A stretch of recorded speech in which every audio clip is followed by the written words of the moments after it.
श्री गौरव गोगोई।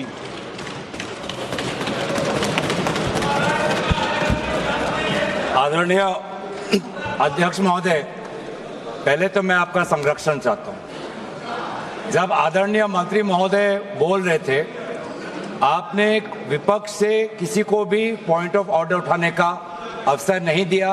मंत्री महोदय बिना किसी पॉइंट ऑफ ऑर्डर के बिना उन्होंने अपनी बात रखी।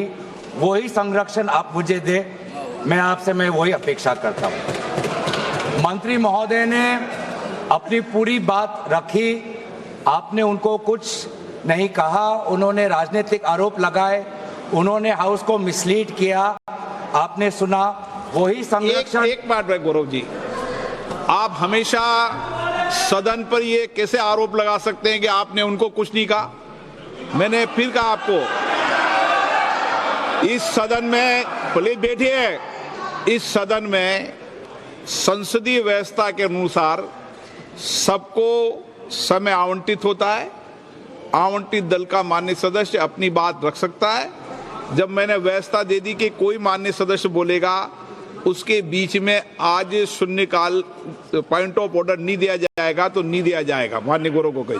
अध्यक्ष देखिए, शुरू हो गया सर। आप दे रहे अनुमति, आप अनुमति दे रहे हैं सर। आपने हमें अनुमति दी, आपने अनुमति दी हमें। एक मिनट बैठिए। हमारे सर, इन्होंने हम शांति से सुनेंगे। अरे सुनो ना, ये अपना भाषण देने से पहले इन्होंने मिसलीड किया बोला। आप सर, ये कोई तरीका? सर एक मिनट बैठिए। माननीय मंत्री जी, नहीं, एक मिनट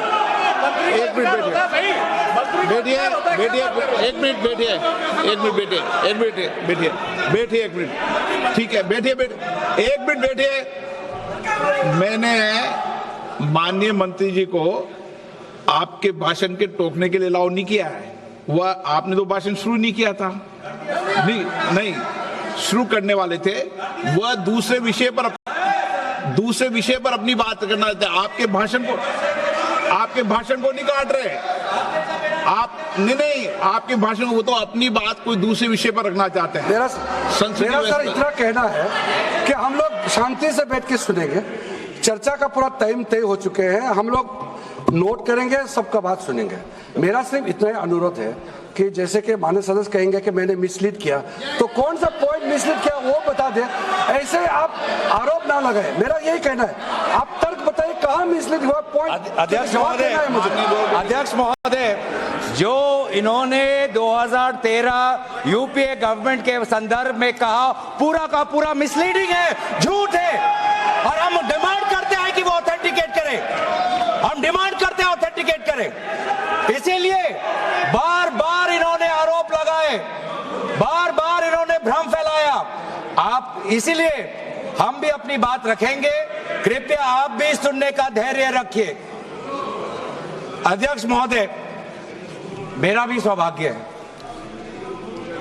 कि पिछले सदन में मैं अयोध्या राम मंदिर पर अपने पार्टी का मैंने अपना व्यू, अपने पक्ष रखा, और आज वक्फ संशोधन 2025 पर अपनी दल का और विपक्ष की तरफ से अपना पक्ष रखा। और अयोध्या राम मंदिर में भी और आज के वक्फ के संशोधन में भी मेरा एक ही मार्गदर्शक है, वो है भारत का संविधान। भारत का संविधान जो कहता है कि हमारा भारत में हर व्यक्ति को सामाजिक, आर्थिक और राजनीतिक न्याय, विचार, अभिव्यक्ति, विश्वास, धर्म और उपासना की स्वतंत्रता, और साथ साथ में यह कहता है कि व्यक्ति की गरिमा और राष्ट्र की अखंडता सुनिश्चित करने वाली बंधुता। ये बिल आज इस संविधान के इस जो मूल जो ढांचा है उस पर आक्रमण है। और इनकी जो पूरा जो भाषण था वो हमारे संविधान के इस मौलिक अधिकार पर, हमारे संघीय ढांचे पर एक आक्रमण था। आज इस सरकार का इस बिल के द्वारा 4 इनके मूल उद्देश्य हैं। पहला मूल उद्देश्य है कि संविधान को कमजोर करना, टू डाइल्यूट द कॉन्स्टिट्यूशन। इनका दूसरा उद्देश्य है भ्रम फैलाना, to defame the minority communities of India. इनका तीसरा उद्देश्य है to divide the Indian society. हमेशा एक हमारे बीच में एक लिटिगेशन चलता रहे, मसला और बढ़ता जाए, ये उनका उद्देश्य है।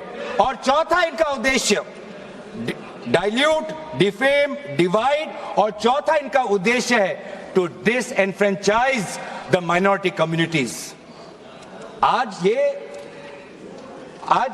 माइनॉरिटी कम्युनिटीज के प्रति अपनी संवेदना जता रहे हैं। सर, कुछ हफ्ते पहले देश में विभिन्न जगहों में लोगों ने ईद की शुभकामनाएं एक दूसरे को दी, और क्या आपको पता है कहां इनकी डबल इंजन की सरकार ने लोगों को रास्ते पे ईद का नमाज भी पढ़ने नहीं दिया। और ये बात करेंगे, आप अल्पसंख्यकों के प्रति अपनी संवेदना जताते हैं। मैं पूछना चाहता हूं कि आपके लोकसभा में कितने एमपीज अल्पसंख्यक हैं? पहले उसका विवरण दीजिए और फिर हमें बताइए कि आपके दिल में कितना संवेदना है। सर, मेरा तो मैंने जिस दिन भी ये बिल इंट्रोड्यूस हुआ उस दिन भी आदरणीय मंत्री को मैंने सुना, और आज भी मैंने उनको सुना। जिस दिन उन्होंने इंट्रोड्यूस किया उस दिन भी अगर आप उनका स्टेटमेंट पढ़े तो उन्होंने कहा कि इसको बिल लाने से पहले बहुत विस्तार रूप से इस बिल की लाने के लिए चर्चा हुई थी। सर, पूरा का पूरा मिसलीडिंग। 2023 में सर, सरकार 24 में आई, ये खुद 24 के बीच में इन्होंने अपना बिल लाया। 23 सन के वर्ष में 4 बार माइनॉरिटी अफेयर्स कमेटी की बैठक हुई। मुंबई में हुई 13 जुलाई, दिल्ली में हुई 21 जुलाई को, लखनऊ में हुआ 24 जुलाई को, दिल्ली में 2 बार हुआ 20 सितंबर और 7 नवंबर को। मैं आदरणीय सरकार से दरखास्त करूंगा कि इन 5 सरकारी मंत्रालय जो मीटिंग हुई मिनिस्ट्री ऑफ माइनॉरिटी अफेयर्स का, उनका मिनट्स टेबल पे रखे। एक भी मीटिंग में नया वक्फ अमेंडमेंट बिल चाहिए उसका जिक्र भी नहीं हुआ था। जिक्र भी नहीं हुआ। इनके मिनट्स हमारे पास, हमने देखे। जितने भी बार ministry of minority affairs meeting हुई, सब में वापसी पोर्टल को लेकर और विचार विमर्श हुआ था, लेकिन एक भी मीटिंग के माइन्यूट्स में एक भी स्टेटमेंट नहीं है कि हमें एक नया वक्फ अमेंडमेंट बिल चाहिए। तो मैं तो यही पूछना चाहता हूं कि अगर नवंबर 2023 तक मिनिस्ट्री ऑफ माइनॉरिटी अफेयर्स ने यह वाजे भी नहीं समझा कि नया एक बिल लाने की जरूरत है, मैं तो बस इतना ही पूछना चाहूंगा कि ये bill ministry of minority affairs ने बनाया या किसी और दूसरे विभाग ने बनाया? कहां से आया ये बिल? कहां से आया? सर, ये बात करते हैं कि ये संविधान के पक्ष में है। किस प्रकार से ये संविधान के विरोध में है, सर, मैं बताना चाहूंगा। आर्टिकल, इसका जो क्लॉज 3RA है और 3R1 है। इसका 3RA क्या है सर? 3RA ये कहता है any person showing or demonstrating that he is practising Islam. देखिए सर, आज देश में अल्पसंख्यकों की ऐसी दशा हो गई कि आज सरकार को अपना धर्म का सर्टिफिकेट देना पड़ेगा। कितनी दुख की बात है कि भारत नहीं है, क्या बात कर रहे हो, हिंदू थोड़ी है। भारत एक सनातन धर्म का एक देश, 7000 पुराना, उससे भी पुराना ये देश, जिसमें हर धर्म और हर संस्कृति, हर परंपरा को हम सम्मान करते हैं। आज सरकार को ये हमें सर्टिफिकेट देना पड़ेगा कि हम किस धर्म को हम विश्वास रखते हैं। क्या ये दूसरे धर्मों से इस प्रकार का सर्टिफिकेट मांगेंगे कि आपका 5 साल हुआ या नहीं हुआ? ये सिर्फ इसी बिल में क्यों? ये संविधान के विरोध में नहीं है, ये आर्टिकल 26 के विरोध में नहीं है। सरकार क्यों धर्म के इस मामले में दखल अंदाजी कर रही है कि आप इस धर्म का आप विश्वास करते हो कि नहीं हो, उसका पहले मुझे सर्टिफिकेट दो। ये किस प्रकार का न्याय बना रहे हैं? ये किस प्रकार का कानून हम बना रहे हैं? 3R1 क्या कहता है सर? इनका 3R1 जो आज इन्होंने हटा ही दिया है,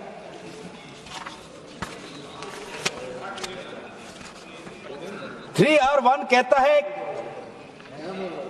a waqf by user, but such waqf shall not cease to be a waqf by reason only of the user having ceased, irrespective of the period of such cession. ये इसके हटाने की क्या जरूरत थी सर? ये हमारा बार बार विभिन्न जजमेंट के द्वारा ये पूरा वक्फ बाय यूजर और इसके बारे में विभिन्न जजमेंट आए सर। एक जजमेंट पढ़ना चाहूंगा। M Siddique, Ram Janmabhoomi, Muslim law does not require an express declaration of a waqf in every case. The dedication resulting in a waqf may also be reasonably inferred from the facts and circumstances of a case or from the conduct of the waqif. तो ये बार बार ये सब विभिन्न judgement के द्वारा वक्फ और ये जो पूरी इनकी जो परंपरा है, विभिन्न जजमेंट ने ताकत दी और आज यही विभिन्न क्लॉजेस के द्वारा जजमेंट्स को भी और हाईकोर्ट के ताकत को भी ये कमजोर कर रही है। सर पहले वक्फ क्या है ये भी हमें समझना चाहिए। वक्फ means the permanent dedication by any person of any movable or immovable property for any purpose recognized by the Muslim law as pious, religious, charitable.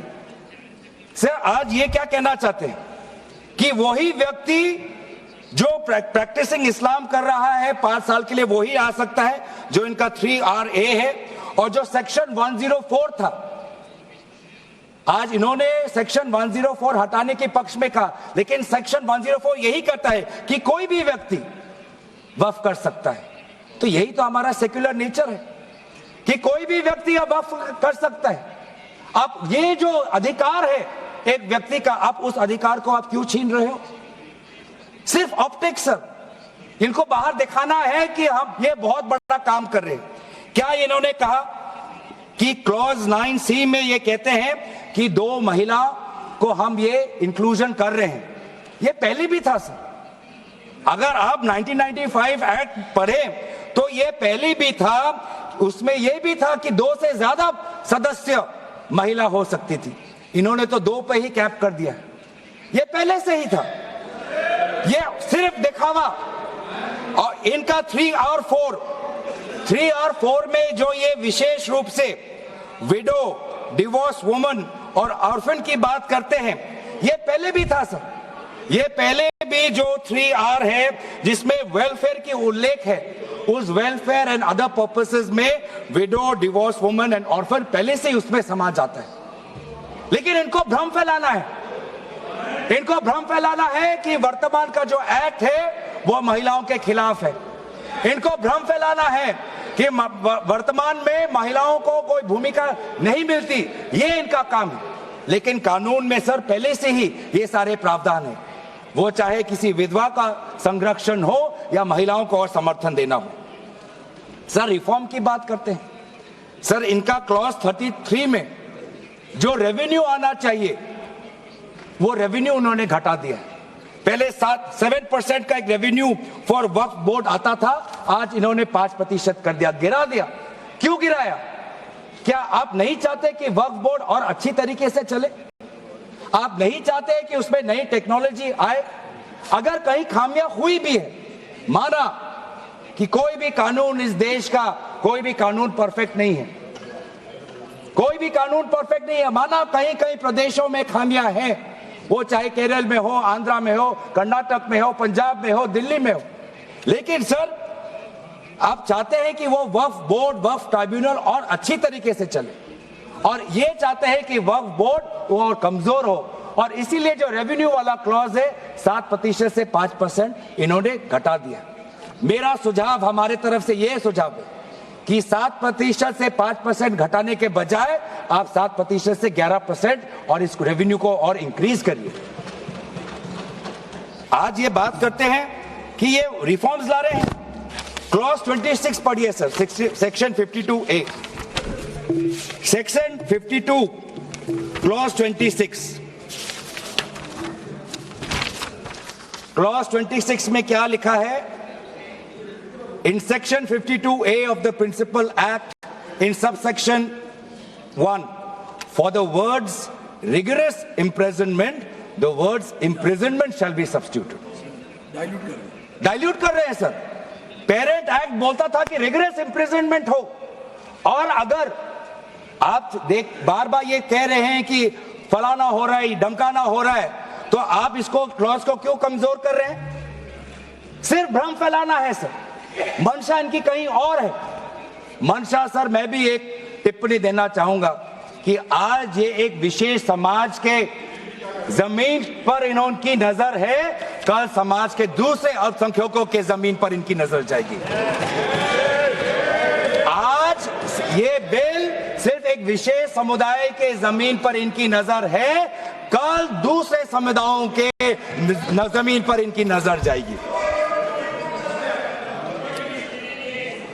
बार बार ये बिल सर, इतना संशोधन की जरूरत है। ये मैं नहीं कहता कि संशोधन की जरूरत नहीं है।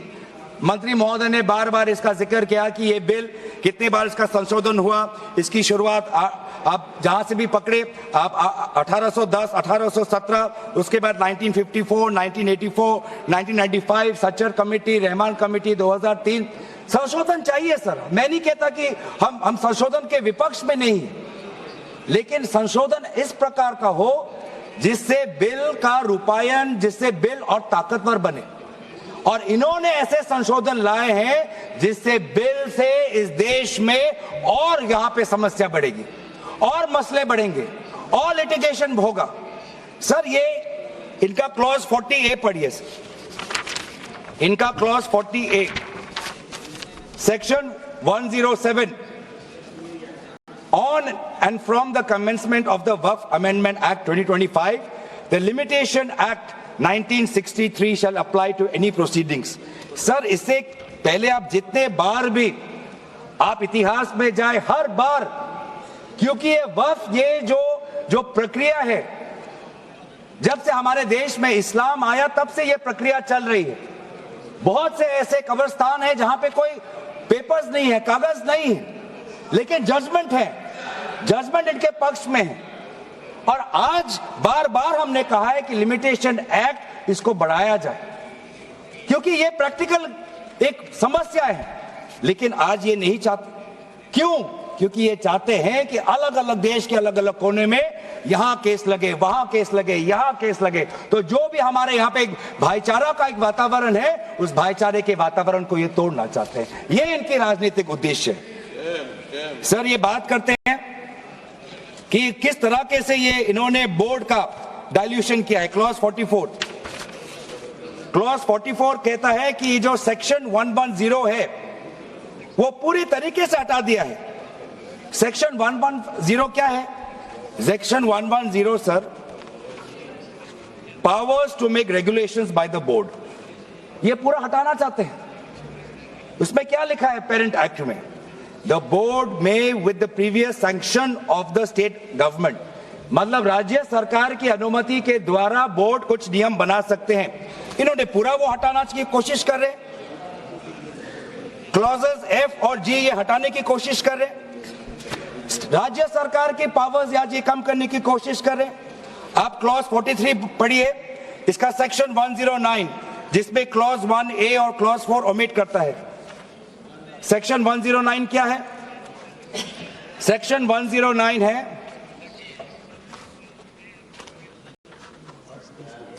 Power to make rules, the power of the state government to make rules. इसमें भी आप ये कटौती लाने की कोशिश कर रहे हैं। क्लॉज 1A, क्लॉज 1A क्या कहता है? Other particulars which the report of the survey commissioner में कंटेन अंडर क्लॉज F। इसमें स्टेट गवर्नमेंट सर्वे कमिश्नर के पक्ष में कुछ नियम बना सकते हैं, वो पावर आप हटा रहे हैं। Clause 4, the manner of election of members of the board by means of a single vote, आप ये हटा रहे हैं। इलेक्शन की प्रक्रिया आप हटाना चाहते हैं और आप रिफॉर्म की बात करते हैं। सर आप ये देखिए 83(9), आज बार बार ये एक भ्रम फैलाया जा रहा है कि हाईकोर्ट का कोई भूमिका नहीं है। एक भ्रम फैलाया जा रहा है कि जो वक्फ का जो ये एक ट्राइब्यूनल का जो ऑर्डर आता है वही है, उसके बाद हाईकोर्ट पावरलेस है। ऐसी बात नहीं है। आप पेरेंट एक्ट पढ़िए, आप पेरेंट एक्ट में अगर सेक्शन 83 पढ़ेंगे, पेरेंट एक्ट में सेक्शन 83(9), उसके बाद क्या लिखा गया है, provided that a high court may on its own motion or on the application of the board or any person aggrieved call for and examine the records relating to any dispute and may confirm or reverse the decision। ये power high court में parent act में है ही 2013 के संशोधन के बाद। तो क्यों बार बार आप ऐसा एक भ्रम फैला रहे हैं कि हाई कोर्ट का कोई रोल नहीं है? अगर कहीं अन्याय हुआ है, अगर कहीं अन्याय हुआ है, चाहे दक्षिण में हो, उत्तर में हो, उत्तर पूर्वांचल में हो, पश्चिम में हो, तो सेंट्रल गवर्नमेंट के पास वो पावर्स हैं। सेंट्रल गवर्नमेंट के पास under section 97 of the parent act आपके पास पावर है कि कहीं अगर नाइंसाफी हो तो वो आपके पास सेक्शन 97 के द्वारा आप स्टेट बोर्ड को आप डायरेक्शन दे सकते हो। मैं पढ़ूं 97,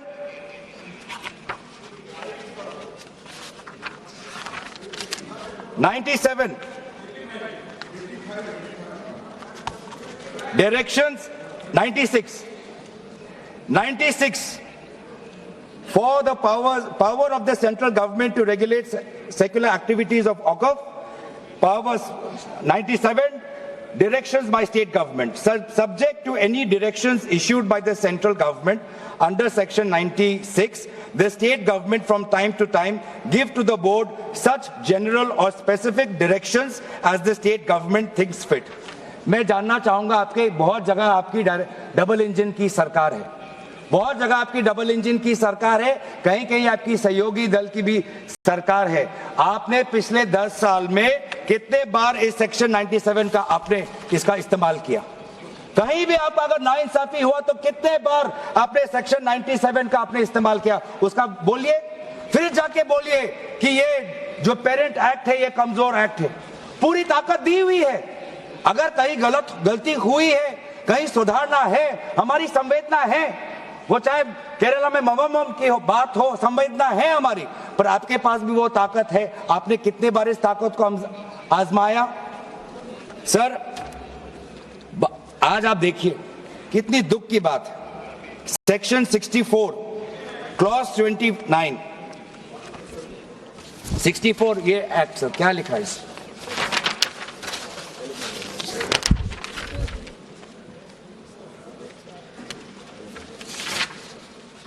इसमें क्या लिखा है? न्यू एक्ट में section clause number 29L, clause number 29L में लिखा है कि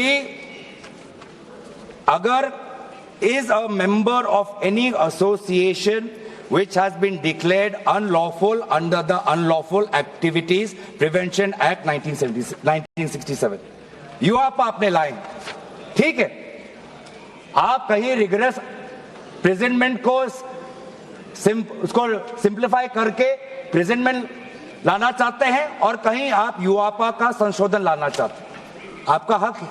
आप बस हमें इतना बताएं कि और कौन से स्टेट बोर्ड या और कौन से धार्मिक बोर्ड में आपने ये यूआपा का प्रोविजन आप लाने वाले हैं, या सिर्फ ये इसी बिल में है, या सिर्फ इसी बिल में है, या दूसरे में भी जो चैरिटेबल एक्ट्स हैं विभिन्न धर्मों के, विभिन्न स्टेट्स के, क्या उसमें भी यूआपा एक्ट आएगा या सिर्फ इसमें?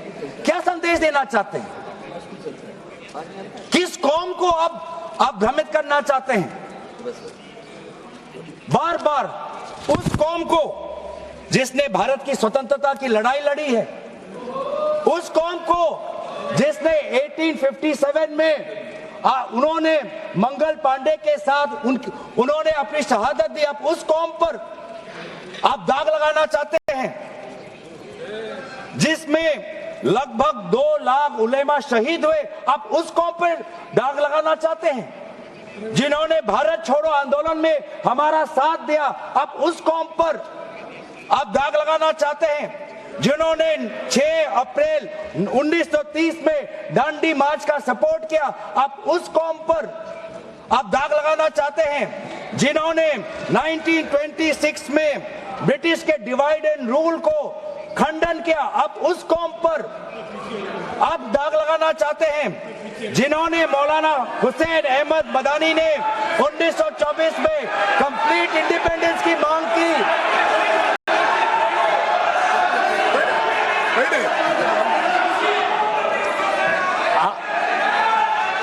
जब आप लोग भारत छोड़ो आंदोलन का समर्थन नहीं कर रहे थे, उस कौम ने भारत छोड़ो आंदोलन का समर्थन किया। जब आप लोग अंग्रेजों को मर्सी पिटीशन लिख रहे थे, वो माल्टा में 3 साल और इजिप्ट में उन्होंने शहादत दी। आप किस कौम पर दाग लगाना चाहते हो? जिन्होंने 1924 में जिन्ना के 2 नेशन की थियरी को पूरी तरीके से नकारा, आप उस कौम पर लगा रहे हो? सर, यही है इनका डिवाइड एंड रूल। यही है इनका डिवाइड एंड रूल। बहुत लोग पूछते हैं, सर हमारा राष्ट्रवाद क्या है? सर, हमारा राष्ट्रवाद, nationalism for us is being United in our shared love for our Bharat Mata and the mutual respect for her culture, language, dress, food and religion. It is the love for our national flag, the Tiringa, जिसकी सम्मान आपने नहीं की थी. It is the sacrifice of the Indian freedom movement, जिसमें आपने भाग नहीं लिया. It is our thirst for knowledge, to seek excellence with limited resources, to be creative, to have the courage, to acknowledge the injustice of the past and have the wisdom to build new bridges. ये है हमारा राष्ट्रवाद और ये राष्ट्रवाद आज हमारे संविधान में उल्लेखित है.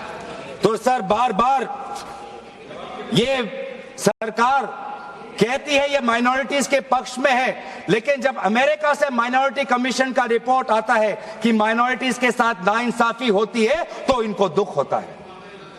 जब यूएस का रिलीजियस कमीशन का रिपोर्ट आता है, तब इनको दुख होता है. सर, बार बार ये जो ऑप्टिक्स की बात कर रहे हैं, ये क्लॉज 42 सेक्शन 108A इन्होंने डिलीट कर दिया है. ये कहते हैं कि कैसे ओवरराइडिंग प्रिंसिपल कैसे आ सकता है? मंत्री महोदय को ओवरराइडिंग प्रिंसिपल से आपत्ति है. पहले सबके लिए सेक्शन 108 क्या है सर, पढ़ लेते हैं. आपके लिए भी है, हम तो जेपीसी में थे.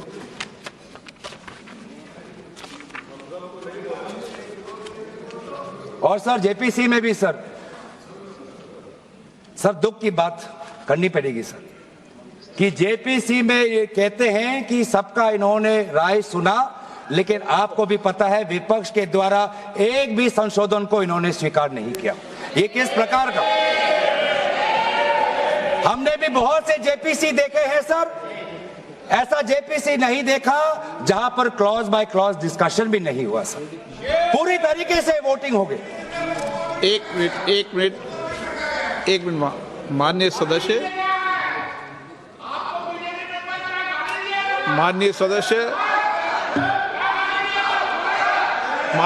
इतना ध्यान रखें कि जेपीसी भी संसद का भाग होती है, इसलिए उसका भी ध्यान रखें. सर, इन्होंने जेपीसी की बात की. अगर इन्होंने ये नहीं करते कि जेपीसी में बहुत विस्तार रूप से चर्चा हुआ, तो मैं भी नहीं करता. इन्होंने उल्लेख किया, इसलिए मैं करना चाहता हूं. इन्होंने उल्लेख किया कि बहुत से लोग आए जेपीसी में. सर, ऐसे भी लोग आए जिनको वक्फ को लेकर उनका कोई जानकारी भी नहीं थी, कोई जानकारी नहीं थी सर. ऐसे भी आए सर. जेपीसी के मुद्दे हम बार बार हमने स्पीकर को चिट्ठी के द्वारा अवगत किया है, इसलिए उठा रहे हैं सर. इसमें 108A ये हटाना चाहते हैं, जिसमें power to have overriding effect. लेकिन ये जो प्रिंसिपल है ओवरराइडिंग का सर, ये आज भी विभिन्न स्टेट एक्ट्स में ये है. तेलंगाना के एक्ट में आज भी ओवरराइडिंग प्रिंसिपल है. तमिलनाडु के एक्ट में आज भी ये ओवरराइडिंग प्रिंसिपल है। आज भी आरटीआई एक्ट में, इंफॉर्मेशन टेक्नोलॉजी एक्ट में 2000 में नालसा जैसे यूनिवर्सिटी में ये ओवरराइडिंग प्रिंसिपल है। तो इसीलिए आपको सिर्फ यहां पर आपको ओवरराइडिंग प्रिंसिपल से आपको मुश्किल है, लेकिन जो दूसरे एक्ट्स में जो ओवरराइडिंग प्रिंसिपल है सेक्शन 108A के द्वारा सिमिलर प्रोविजंस है, उसमें आपको तकलीफ नहीं है। सर मैं भी अपने जैसे इन्होंने हमारे कुछ दोस्तों को सलाह दी, मैं भी इनके कुछ दोस्तों को सलाह देना चाहता हूं। सर क्लॉज 40A सेक्शन 107 जो लिमिटेशन एक्ट जो हटाया गया है, सर आंध्र प्रदेश के एक्ट में ये लिमिटेशन एक्ट ऐसा ही एक लॉ है जैसे पेरेंट एक्ट में है। तो मैं भी इनके आंध्र प्रदेश के सदस्यों को मैं कहना चाहता हूं कि जो प्रोविजन आपके आंध्र प्रदेश के एक्ट में है, आज वैसे प्रोविजन ये सरकार हटाने वाली है। आपको भी बाद में आंध्र प्रदेश में अपनी जनता को उत्तर देना पड़ेगा। तेलंगाना और तमिलनाडु में हमने बात रखी है सर, तो मैं बार बार मैं कहना चाहूंगा सर, हमें संशोधन से कोई हमें परे नहीं है, लेकिन संशोधन ऐसा हो जो हमें मदद करे। आज डिजिटाइजेशन की बात करते हैं। आज से 15 वर्ष पहले वामिस एक डिजिटल पोर्टल हमने खोल दिया है। अब ये देखिए सर सरकार की कैसी ये इनकी काम है। डिजिटाइजेशन फिलहाल अभी चल रहा है, डिजिटाइजेशन हो रहा है, पर माना कि डिजिटाइजेशन वामिस में कुछ खामियां हैं, उसको वामसी में, तो आप उसको ठीक करिए। आप 10 साल से क्या कर रहे थे? आप 10 साल से आप हमसे क्यों ठीक नहीं कर पा रहे? आप वो काम तो नहीं कर पा रहे, अब आप एक दूसरा नियम बना रहे हैं कि दोबारा आप एक नए पोर्टल पे अपने रिकॉर्ड्स आप अपलोड करिए। सर कितने बार हम इस सरकार को अपना कागज दिखाएं? वामसी का अगर इनका काम अधूरा है तो उसको ये काम संपूर्ण करे। अब लेकिन नहीं, इनका काम उद्देश्य यही है कि देश में मसला और बढ़े, और इसीलिए आज इस बिल के विरोध में है। ये बिल हमारे देश की अखंडता, ये बिल हमारे संवैधानिक मूल्य, ये देश हमारे अल्पसंख्यकों की सम्मान, ये देश हमारे अमन शांति और सदन और जेपीसी में जिस प्रकार से विचार होना चाहिए था उस सब के विरोध में है। और इसीलिए आज पूरा इंडिया अलायंस आज इस बिल के विपक्ष में खड़ा हुआ है। और यही बात कहते हुए मैं अपनी वाणी को समाप्त देता हूं। धन्यवाद, शुक्रिया।